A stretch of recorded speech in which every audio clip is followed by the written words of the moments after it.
Have you ever wanted to hit Eternus or looked at your Deadlock match history and thought, there is no way I belong in this rank?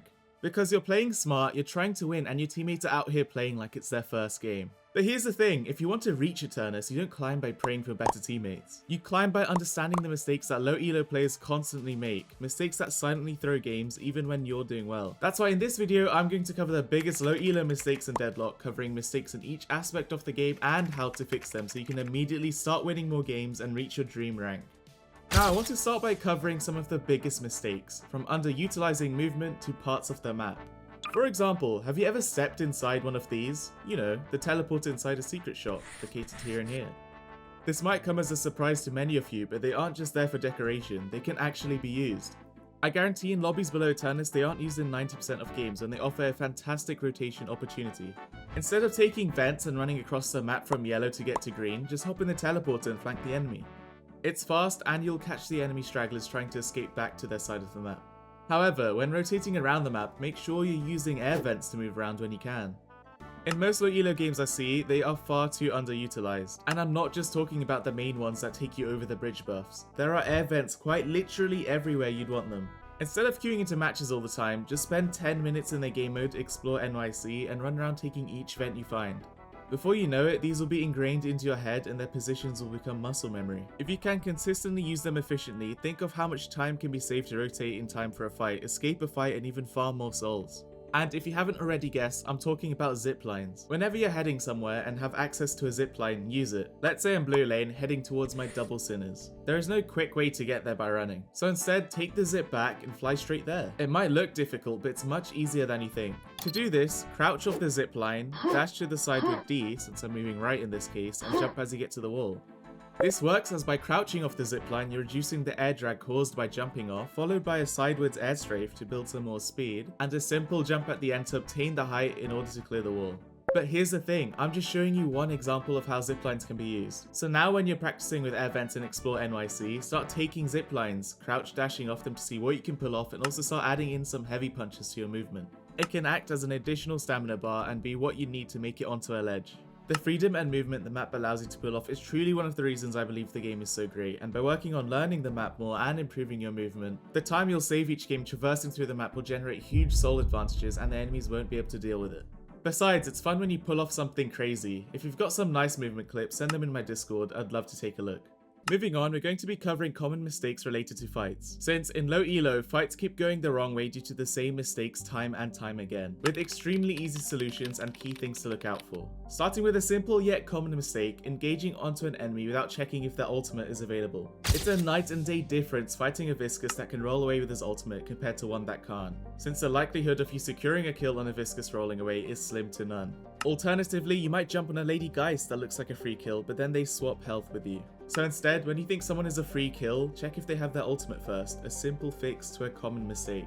And this leads right into also checking items. Because just like some ultimates, if you're an Ivy flying into a Calico but she has slowing Hex, you can't then fly away when they suddenly burst you down. Unless you of course have Dispel Magic available, but you get the point. By judging enemy items, you can also see who is currently stronger. They could have just bought a tier 4 item spike when you're 500 souls away from yours, so chances are you're not going to win that fight. And let's not fight with massive bags of unsecured souls, another extremely common mistake. In fact, whenever there's a team fight forming but your risk is far too great, let your team know I have 1,000 unsecured souls. Or quickly spend your souls. Secure souls get spent first, then unsecured, so buy items based on that to reduce your risk. I'd even suggest selling an old tier 1 item if it means you can remove most of your unsecured souls.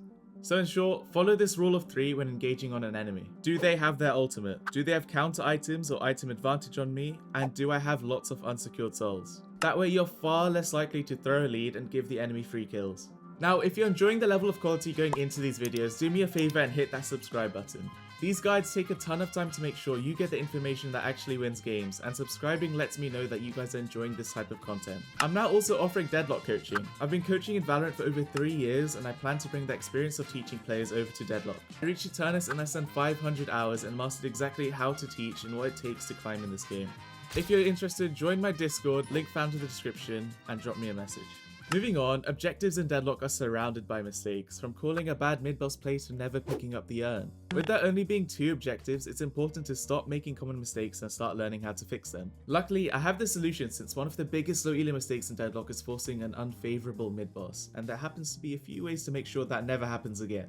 Firstly, you always want to take mid-boss, ideally with a player advantage. So this could be trying to find an enemy out of place, securing the kill, then calling mid-boss. But you also want to be looking at your team comp and the enemies to see who has stronger ultimates for the mid-boss. Since you are forced to punch the Rejuvenator in the pit, even if you fight mid-boss as a 6v5, they might have an enemy dynamo amongst them, and well, an ultimate like that can flip who gets the Rejuvenators even with a player advantage. Without mentioning every hero, basically consider the heroes with more crowd-controlling ultimates that hit multiple enemies, such as Seven, Rem, Lash, and of course, Dynamo.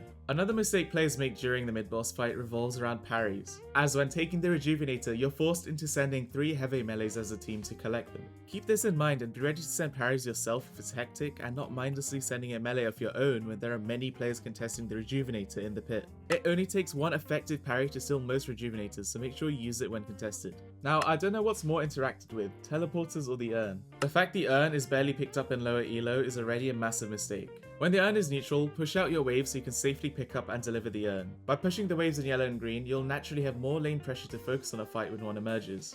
That's why it's important to avoid the mistake of picking up the urn with near to no map control. Another common mistake regarding the urn is how players ignore the comeback mechanic. When there is a 10% difference in souls between both teams, 15% for the first urn, the favored team or team that's behind gains 35% bullet and spirit resist in a 60-meter radius around the urn while it's being carried, dropped, or deposited. And the urn's pickup location spawns on the favored team's side of the map. So it might be obvious, but trying to deliver the urn into a favored enemy team and picking it up from their side of the map can be a fatal mistake when you're barely in the lead. However, when you take the mid boss and have 3 Rejuvenators, don't make the mistake of ignoring the urn even if the enemy team is favored. In fact, this will likely be the case if you secure the mid boss with ease. You either secure a free urn or they'll contest you with resistances, but with 3 Rejuvenators the fight should be easily won, then start sieging their base. But just make sure you're still cautious of parries like with the Rejuvenator, since it only takes 1 successful melee to switch which side the urn belongs to, and if your entire team keeps getting parried, it can still end badly. Lastly, let's take a look at common mistakes regarding items. First of all, you need to understand what you're buying. Spending souls on items like Resto Shot and Mystic Shot won't do anything for you when you don't understand how they work, since they have cooldowns that can easily be wasted. And that's why there are so many common mistakes in low elo that stem from following the same left to right build each and every game. When you're full health and the enemies are weak, stop buying regen items because they're at the start of your build. In order to start winning more games, it's vital that you read and understand the items on the hero you choose to play. I'd recommend when selecting your heroes that you check out the build you plan on using before queuing up into a game. Then look at how the build is curated. Some like Lightbringers are full of items and can be very confusing for low elo players. But they're set up like that since both the enemy and your team comp are forever changing each game, allowing you to adapt to each game accordingly. Whereas the left to right build can only be so optimal, as depending on what the enemy are playing, what you're facing in lane, and what actives they buy can grief you entirely one game but not the next. Now, I'm not saying left to right builds are horrible, but follow them with a grain of salt. Learn when to buy important items like Dispel Magic or most screens in general and weave them into the build when necessary. For example, I can follow this left to right build as Vindicta. It has a solid core and will lead me in the right direction. But when the enemy starts buying Knockdown, it could be smart to buy Dispel Magic or Counterspell next, then go back to following the build. This also applies in lane too. Against oppressive lanes, buying items such as extra regen is great and will often be at the start of a build. But if the lane is heavily in your favour, skip extra regen at that moment in time and buy your next damage item to try finish them off. Then you can always come back to it when you start losing health. The players that create these builds can't account for what you'll be facing each game, they can only provide the foundation. And this also goes for buying counter items. Learn about each counter item like those covered in one of my previous videos to get a general idea about what to look out for and when to buy items like Disarming Hex or Knockdown. If you'd like a more updated version of the video, let me know in the comments. However, most of the key items covered remain the same. And once you start building knowledge about the vitality items like Dispel Magic and learning which items counter each hero, you can play any left to right build effectively by weaving in both types of items at the correct times. And that's all Lightbringer builds are. A basic core with those other items you need one game but not the next. It's not as intimidating as it looks when breaking it down, and maybe you can start to create your own builds. And that wraps it up. As always, if you enjoyed the video or learned something new, make sure to like and subscribe. As mentioned, I'm now coaching on Deadlock with over 3 years of experience teaching on Valorant. Make sure to join my Discord if interested. And I plan to go live almost every day on Twitch. Come say hi and let me know what you'd like to see next. Both links can be found in the description.